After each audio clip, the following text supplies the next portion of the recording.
জয় শ্রীকৃষ্ণ। রাধে রাধে। নমস্কার প্রিয় বন্ধুরা, সিআর মোটিভেশন চ্যানেলে আপনাদের আবারও একটা নতুন ভিডিওতে স্বাগত। বন্ধুরা, আজকের ভিডিওর বিষয় হচ্ছে বাপের বাড়িতে থাকা নারীরা কোন পাপ করে থাকে এবং সেই পাপের ফল কাকে ভোগ করতে হয়, তার পিতামাতাকে নাকি তার স্বামীকে। এই বিষয়ে প্রাচীন পুরাণে একটি মহান কাহিনী বর্ণিত রয়েছে। আজ আমি আপনাদের সেই কাহিনী শোনাবো। তাহলে বন্ধুরা, চলুন শুরু করা যাক। তার আগে আপনাদের কাছে একটাই অনুরোধ, আপনারা ভিডিওটা সম্পূর্ণরূপে দেখবেন এবং যদি আপনাদের ভিডিওটি একটুকু ভালো লেগে থাকে তাহলে প্লিজ একটা লাইক করবেন এবং আপনাদের বন্ধুদের কাছে শেয়ার করবেন। আর আমার চ্যানেলে নতুন হয়ে থাকলে সাবস্ক্রাইব করে আমার পাশে থাকবেন এবং কমেন্টে মনে ভক্তি ও শ্রদ্ধার সঙ্গে জয় শ্রীকৃষ্ণ লিখতে কিন্তু ভুলবেন না। বন্ধুরা, এক সময়ের কথা, একবার দেবর্ষি নারদ যমলোকের পথে যাত্রা করছিলেন, কারণ তিনি যমরাজের সঙ্গে সাক্ষাৎ করতে চাইছিলেন। যমলোকের পথে তিনি দেখলেন অসংখ্য নারী নরকের কঠিন যন্ত্রণায় চটফট করছে। এই দৃশ্য দেখে নারদজি বিস্মিত হলেন। তাদের শরীরের প্রতিটি অংশ দাউ দাউ করে জ্বলছিল আর তারা উচ্চ স্বরে চিৎকার করছিল। তারা বলছিল, হায় হায়, আমরা পিতার ঘরে থেকে গুরুতর পাপ করেছি, এখন কিভাবে এই পাপ থেকে মুক্তি পাব। তাদের এই আর্তনাদ শুনে নারদ মুনি সোজা যমরাজের কাছে গেলেন। যমরাজ তাকে স্বাগত জানিয়ে বললেন, হে দেবর্ষি নারদ, যমপুরীতে আপনাকে স্বাগত। আজ আপনি হঠাৎ করে কোন উদ্দেশ্যে এখানে উপস্থিত? নিশ্চয় আপনি কোনো গুরুত্বপূর্ণ সংবাদ নিয়ে এসেছেন। তখন নারদমুনি বললেন, হে ধর্মরাজ, আজ আমি শুধু আপনার দর্শন করতে এসেছি। তবে আমি যমপুরীর পথে এক অত্যন্ত আশ্চর্যজনক ঘটনা দেখেছি, যা আমাকে খুবই বিচলিত করেছে এবং আমার মনে অনেক প্রশ্ন উদয় হয়েছে। অনুগ্রহ করে আপনি আমার এই প্রশ্নগুলির সমাধান করুন। যমরাজ বলেন, হে দেবর্ষি, আপনার মনে যে কোনো প্রশ্ন থাকুক না কেন, আপনি আমায় নির্দ্বিধায় জিজ্ঞাসা করুন, আমি অবশ্যই তার সমাধান দেওয়ার চেষ্টা করব। নারদজি বললেন, হে ধর্মরাজ, আজ আমি যখন আপনার দর্শনের জন্য যমপুরীতে আসছিলাম, তখন আমি নরকে কয়েকজন নারীকে নরকের ভয়ানক যন্ত্রণা ভোগ করতে দেখেছি। তারা উচ্চ স্বরে আর্তনাদ করছিল যে তারা পিতার ঘরে থেকে গুর পাপ করেছে। এই কারণে আমার মনে অনেক প্রশ্ন উদয় হয়েছে। আমি জানতে চাই, একজন নারী পিতার ঘরে থেকে কি পাপ করে এবং সেই পাপের শাস্তি কাকে ভোগ করতে হয়, তার পিতামাতাকে নাকি তার স্বামীকে? যমরাজ উত্তর দিলেন, হে দেবর্ষি, আপনি অত্যন্ত এক গুরুত্বপূর্ণ প্রশ্ন করেছেন। আপনার এই প্রশ্নের উত্তর সমগ্র মানবজাতির জন্য খুবই উপকারী। তবে আমি আপনার প্রশ্নের উত্তর দেওয়ার আগে আমি আপনাকে মহারাজ কংসের জন্মের কথা শোনাবো। এই কাহিনীর মধ্যেই আপনার প্রশ্নের উত্তর লুকিয়ে রয়েছে। এই কাহিনী শুধু আপনাকে আপনার সন্দেহের সমাধান দিবে না, বরং সমগ্র মানবজাতিকে খুবই গুরুত্বপূর্ণ শিক্ষা দিবে। তাই আপনি মনোযোগ দিয়ে এই কাহিনী শুনুন। যে ব্যক্তি এই কাহিনী মনোযোগ দিয়ে শ্রবণ করবে, আমি তার 100টি পাপ ক্ষমা করব। নারদজি বললেন, হে ধর্মরাজ, আমি এই কাহিনী শুনতে অত্যন্ত আগ্রহী। অনুগ্রহ করে আপনি আমাকে এই কাহিনী বলুন, আমি তা মনোযোগ দিয়ে শুনব এবং এই কাহিনী সর্বত্র প্রচার করব। এরপর যমরাজ দেবর্ষি নারদকে কাহিনী শোনাতে শুরু করলেন। হে দেবর্ষি নারদ, এই ঘটনাটি দ্বাপর যুগে ঘটেছিল।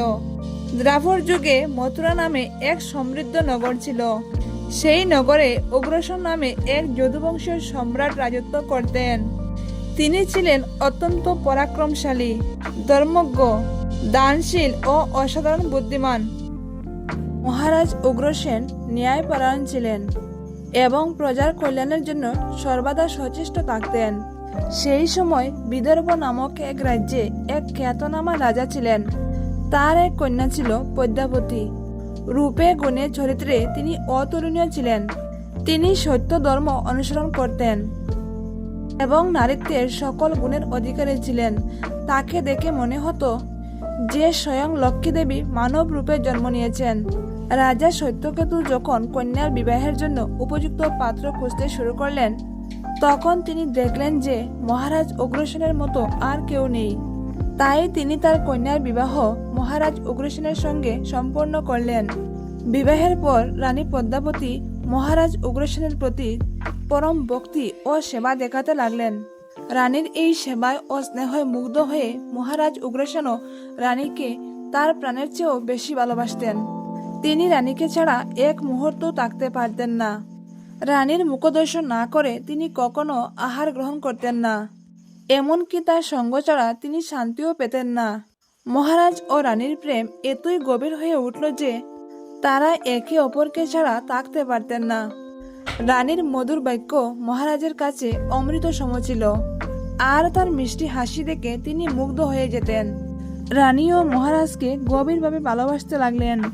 এইভাবে মহারাজ উগ্রসেন ও রানী পদ্মাবতীর মধ্যে অগাধ প্রেম গড়ে উঠল।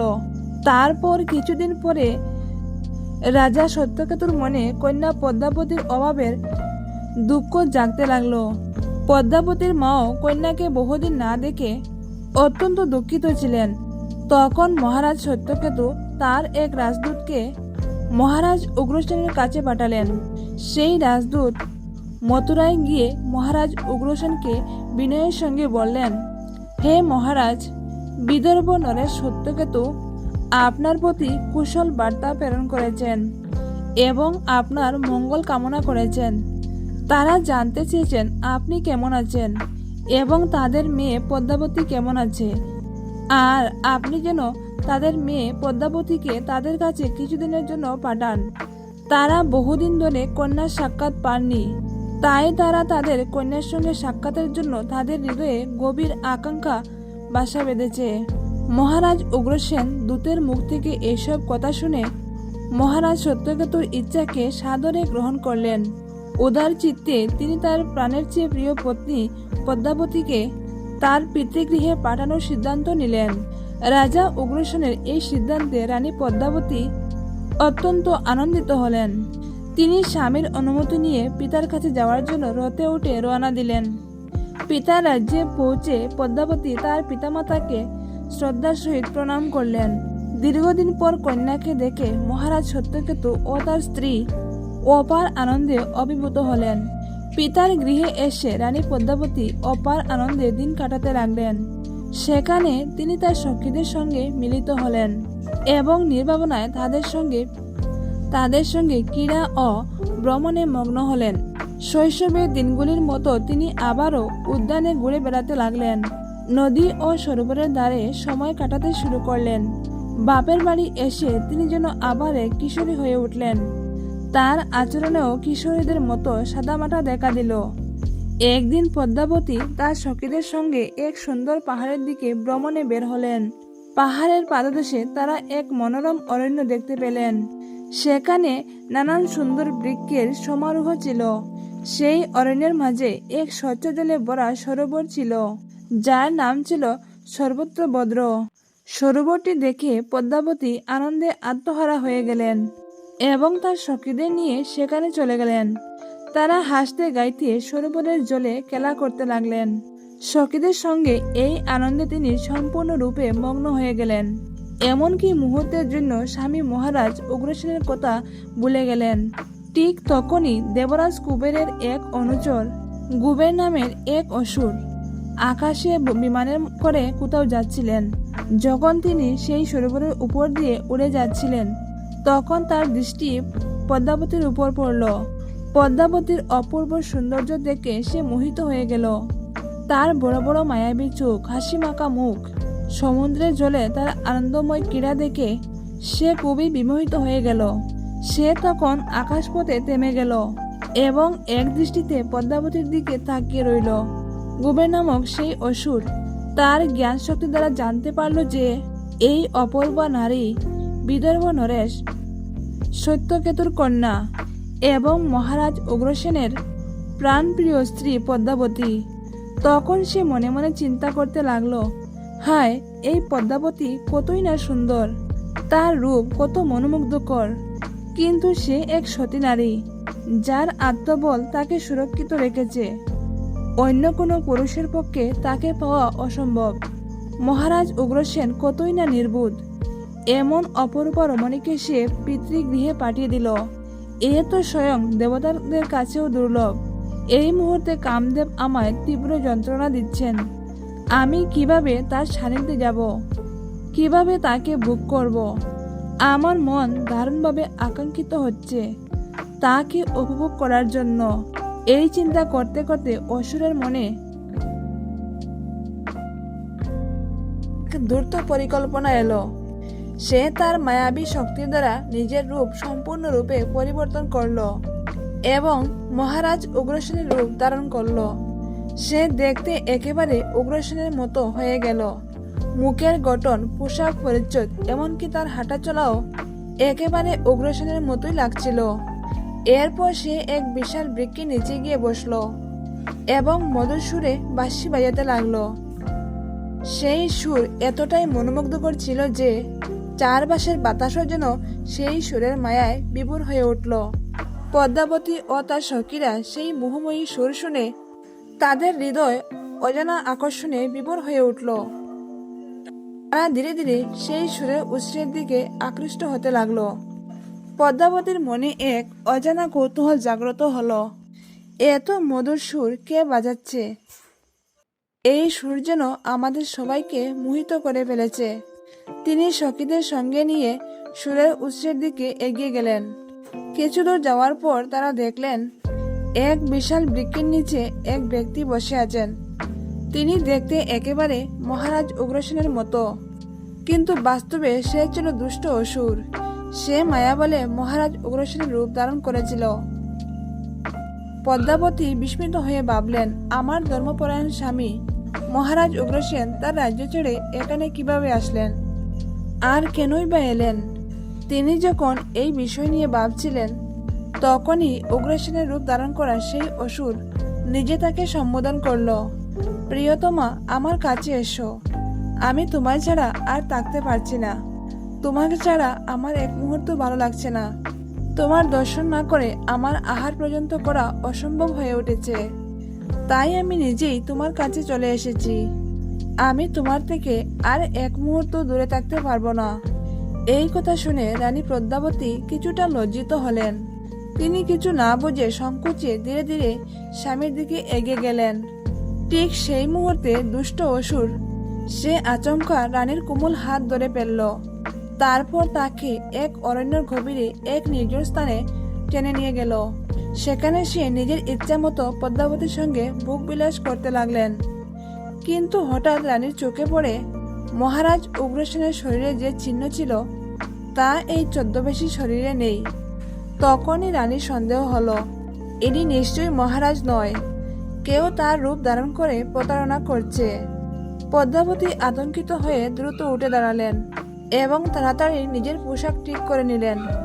এই ভয়ঙ্কর ঘটনার ফলে তার হৃদয়ে গভীর দুঃখ ও ক্ষোভ জন্ম নিল। এক প্রতারক তার স্বামীর রূপ ধারণ করে তার সঙ্গে অন্যায় করেছে। রানী অত্যন্ত ক্রুদ্ধ হয়ে সেই অসুরকে বললেন, এই দুষ্ট, তুই কে? বল, তোর এই দুঃসাহস কেমনে হলো মহারাজ উগ্রসেন রূপ ধারণ করে আমায় প্রতারিত করার? এ তো মহাপাপ, তুই এক নিষ্ঠুর পাপী। এই কথা বলে রানীর চোখ অশ্রু সজন হয়ে উঠল। তিনি কাঁদতে কাঁদতে সেই পাপীকে অভিশাপ দিতে লাগলেন, হে নরাদম, তুই আমার পবিত্র শরীর অপবিত্র করেছিস, আমার সতীত্ব কুলসিত করেছিস, আমার স্বামীর রূপ ধারণ করে আমায় প্রতারিত করেছিস। এখন তুই আমার শক্তির প্রভাব দেখবি। আমি তোকে এমন এক ভয়ঙ্কর অভিশাপ দেব যা তোর সর্বনাশ ডেকে আনবে। রানী পদ্মাবতীর কথা শুনে সেই অসুর নিজের প্রকৃত রূপে ফিরে এলো এবং বলল, হে অভাগিনী, সতী নারীদের থেকে তো সমস্ত অসুর ও দানব দূরে থাকে, কিন্তু আমি তো জন্ম ও স্বভাবে রাক্ষস, তাই এটাই আমার স্বভাব।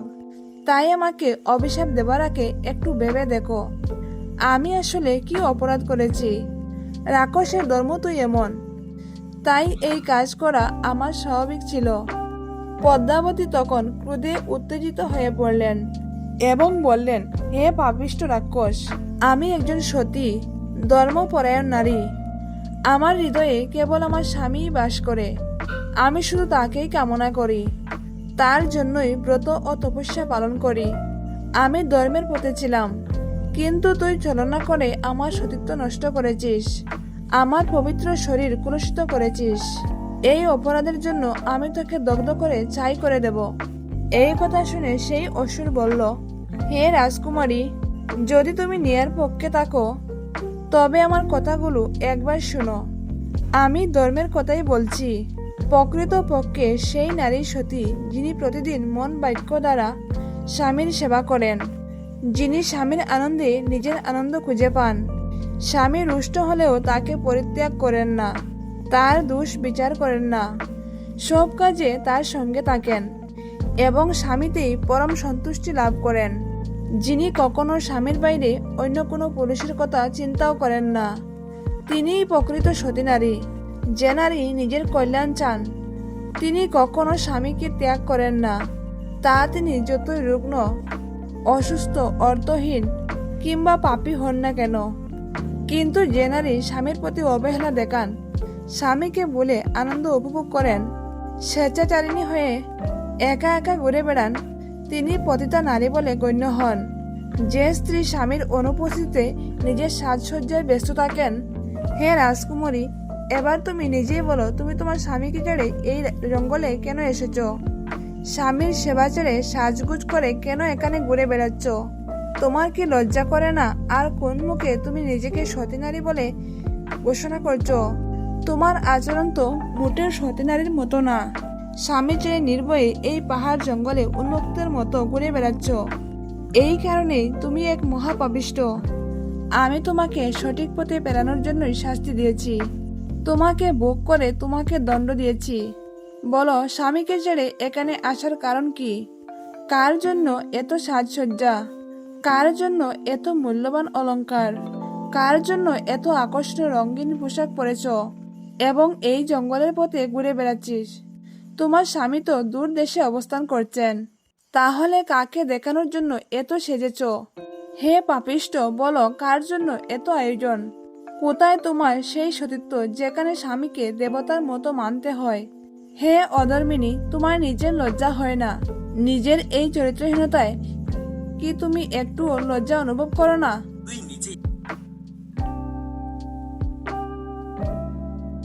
তোমার কি মুখ করে কিছু বলার অধিকার আছে? তুমি নিজেই পাপের পথে চলছো আর আমাকে শাস্তি দিতে চাইছো।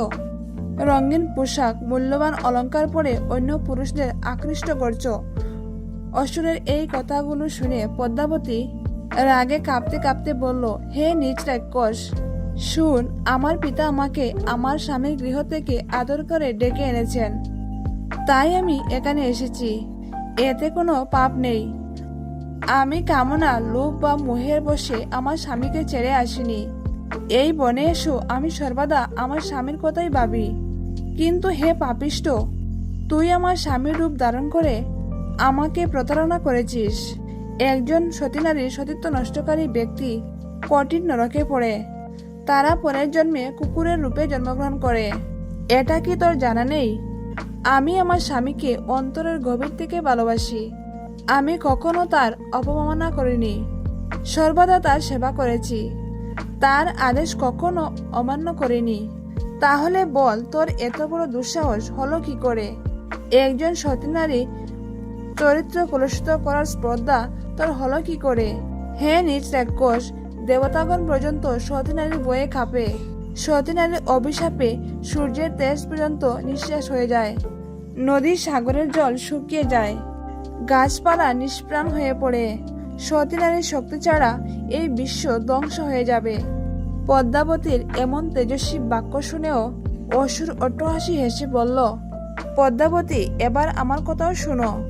দৃষ্টিহীন মানুষ যেমন কিছুই দেখতে পায় না, তেমনি তোমার ধর্মবোধের দৃষ্টিহীন হয়ে গিয়েছিল, তাই তুমি তোমার স্বামীকে চিনতে পারোনি। যেই মুহূর্তে তুমি তোমার স্বামী গৃহ ত্যাগ করে বাপের বাড়ি আসার ইচ্ছা প্রকাশ করলে, সেই মুহূর্তে তোমার মন থেকে স্বামীর স্মৃতি মুছে যেতে শুরু হলো।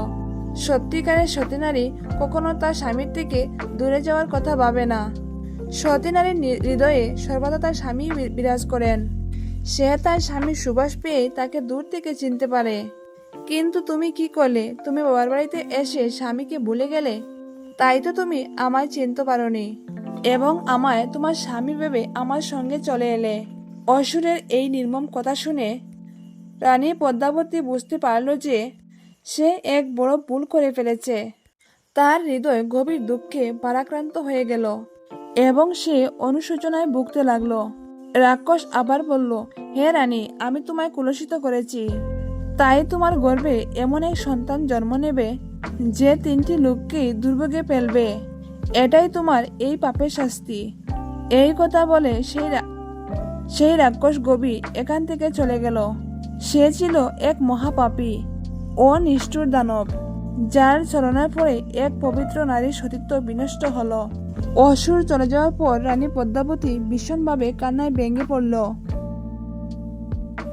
তার করুণ কান্না শুনে তার সখীরা দ্রুত ছুটে এলো এবং উদ্বিগ্ন হয়ে জিজ্ঞাসা করলো, রাজকুমারী, কেন কাঁদছ?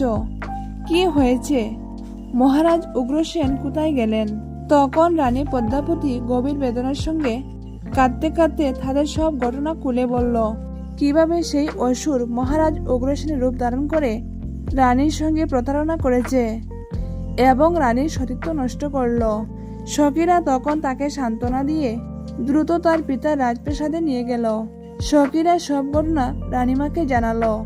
এই ঘটনা শুনে পদ্মাবতীর মা দ্রুত মহারাজ সত্যকেতুকে সব ঘটনা জানালেন। রাজা সত্যকেতু এই ঘটনা শুনে গভীর দুঃখে ডুবে গেলেন।